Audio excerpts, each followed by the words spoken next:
Дараагийн мэдээ хүргэе. Монгол Улсын их хурлын даргын хол бүгдээрх Польш улсын Сеймийн дэд маршал Ежи Вендерлих тэргүүтээ төлөөлөгчд өнөөдөр хүлээн авч уулзсан байна. Энэ удаагийн айлчлалаар хоёр улсын харилцааг шинэ шатанд хүргэх боловсролын салбарт хамтран ажиллах асуудлыг хэлэлцсэн байна.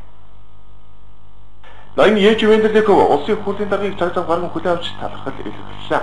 Монгол улсаас Польш улсын ухад туршлагатай эзэн сайд Томсонд мөн баярлаж байгаагаа дуулгасан юм. Мөн тэрээр хоёр улсын тамгын газрын хоорондын хамтаа ажиллах сан жишг гар үсэг зурхад бэлэн болсон талаар танилцуулсан.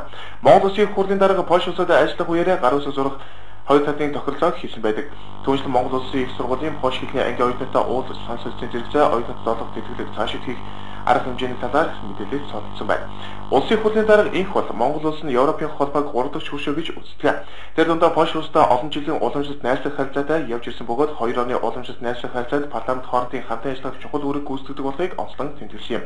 Мөн тэрээр эрхэмсэг ноён дэд маршал Ежи Вендерлихийг Монгол улсад хийж буй энэхүү ажлын парламентын харилцааг гүнзгийрүүлэхэд нэг шинэ хуудас болгож байгааг тэмдэглэж парламентын тамгын газрын хоорондын идэвхтэй хамтын ажиллагааг дэмждэгэ илэрхийлсэн. Түүнчлэн хоёр талын хооронд боловсрол, соёл, батлан хамгаалалт болон улс төрийн салбарын харилцаа идэвхтэй хөгжиж байгаа гэд цаашид худалдаа эдийн засгийн харилцааг шинэ чиглэлд гаргах. Тэр дундаа зам тээвэр, барилга, үйлдвэрлэл, хүнс хөдөө аж ахуйн болон уул уурхайн чиглэлээр илүү өргөн хүрээтэй хамтран ажиллах хүсэлтэй байгаагаа илэрхийлсэн. Польш Монголын харилцаа засгийн газраас илүүгээр парламентын хүчинд олон жилийн сайхан харилцаатай явж ирсэн гэдгийг тохон тэмдэглэж байна. За Польш улс Монгол улсыг бас өөрийнхөө ааждаг хамгийн том хөшөө гэж үздэг. Бид ч бас Европын холбооны улсууд дотор Польшийг өөрийн гуравдагч бас хөшөө гэж үздэг. Яагаад гэвэл 1990 онд анх Монголд авчирсан хувьсгал хийж байх тэр явцад Польшийн зүгээс манай улсад энэ чиглэлээр бас тэмцээг үзүүлж ирсэн.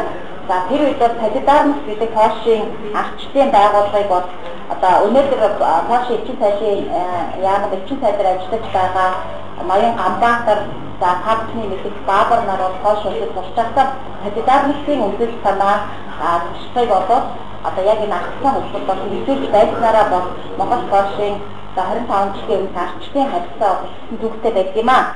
Улсын төгсгөл улсын их хурлын дарга эрхэмсэг ноён дэд маршал Ежи Вендерлихийн Монгол улсын улс төрийн нөхцөл байдлын талаар сонирхсан асуултанд хариулт өгч амжилт хүссэн юм а.